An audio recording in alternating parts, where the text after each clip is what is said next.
Hello students, आज हम start करेंगे स्टैटिस्टिक्स क्लास 10th का सबसे इम्पॉर्टेंट टाइप। हम एक सिंपल मीन निकालते हैं, सिंपल मेथड से मीन निकालते हैं। हमें क्लास इंटरवल्स गिवन होते थे, फ्रीक्वेंसीज गिवन होती थी, तो हम उसमें direct method, assuming method use करके जैसे हम मीन निकालते हैं हम वैसे ही कैलकुलेट करेंगे, लेकिन थोड़ी सी टाइप चेंज होगी। अब हम एक टाइप करेंगे जिस टाइप को हम बोलते हैं लेस देन टाइप या बिलो।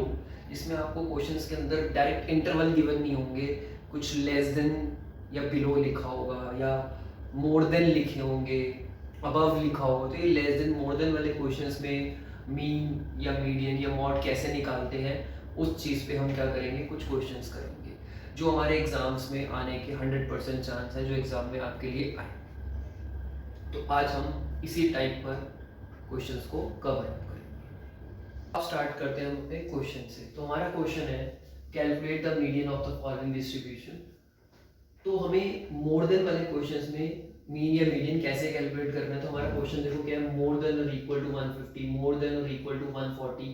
तो ये मोर देन वाले क्वेश्चंस है जिसके हमारे पास कुछ फ्रीक्वेंसीज दी हुई है, और एक्चुअली में हमने आपको बताया था जब मोर देन या लेस देन आए तो ये जो हमें नंबर ऑफ स्टूडेंट दी है फ्रीक्वेंसी नहीं है, ये एक्चुअली में सीएफ होता है, क्वेश्चन में नहीं गिवन होगा। हमेशा याद रखना है कि मोर देन और लेस देन वाले जब भी क्वेश्चन आए स्टैट्स में, तो ये जो नंबर ऑफ स्टूडेंट है ये फ्रीक्वेंसी नहीं होती, ये सीएफ होती है। सीएफ मतलब क्यूमुलेटिव फ्रीक्वेंसी होती है। इन क्वेश्चन में पहले हमें सीएफ कैलकुलेट करनी होती है। कैसे कैलकुलेट करेंगे अब उसको समझो। अब देखो ये हमें डिक्रीजिंग ऑर्डर में दिया, हमें उल्टा दिया हुआ है, हमें सीधा ही लेना है। 10-10 का गैप चल रहा है और मोर देन लिखा हुआ है, तो मतलब हम स्टार्ट करेंगे 80 और मोर देन मतलब 80 टू 90, 90 टू 100, ऐसे करके हम क्या करेंगे 80 से लेकर 160 तक सारे पहले क्या बनाएंगे, इंटरवल्स बनाएंगे। 80 टू 90, 90 टू 100, 10-10 का डिफरेंस लेकर हमारा ये मोर देन इक्वल टू 150 बोला है। 150 और 150 से ज्यादा, इसका मतलब हमारा आखिरी इंटरवल 150 टू 160 तक जाएगा। अब ये जो हमारे पास सीएफ दी है, सीएफ से फ्रीक्वेंसी कैसे निकालते हैं मोर देन के केस में। बिलो में भी क्या करते थे, first number as it is रखते थे और माइनस करते थे। इसमें भी माइनस करना है, लेकिन इसमें से नीचे से माइनस करना है क्योंकि हम उल्टा चल रहे हैं, सीरीज को हम उल्टा लेके चल रहे हैं। तो जैसे 150 माइनस 149 करते हैं, तो ये आपके पास आ गया 9। फिर 141 माइनस दिस करोगे तो 149 माइनस 124 आपके पास आ जाएगा 17।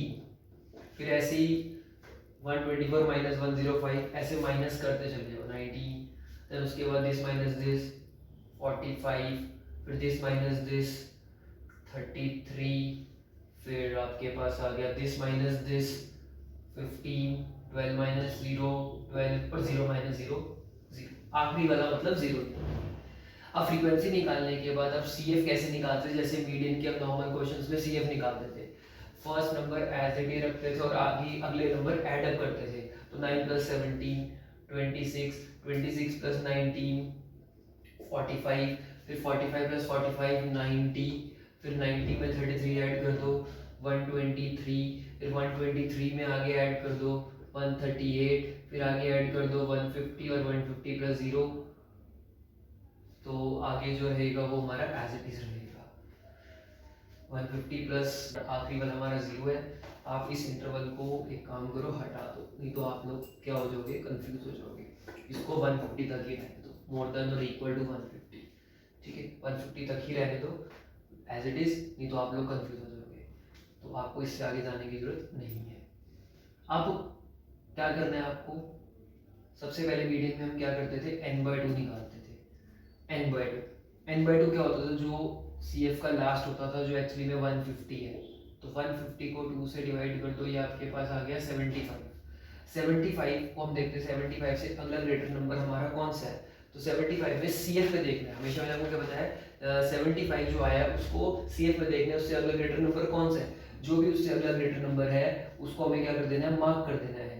तो अब हम उसका अगला ग्रेटर नंबर हमारा क्या है, ये है, इसको मार्क कर दिया। इसके अकॉर्डिंग हमारी लोअर लिमिट हो गई 110, और जो स्मॉल h मतलब जो बीच का डिफरेंस हो गया वो हो गया 10 का, और जो f होता था वो हमारे पास ये होता था, f हमारे पास हो गया 45, और जो CF हम लेते थे वो क्या लेते थे, जो मार्क करते थे उसके ऊपर वाला, यहाँ पे जो हमारे पास CF होगा वो क्या होगा, उसके ऊपर वाला 45।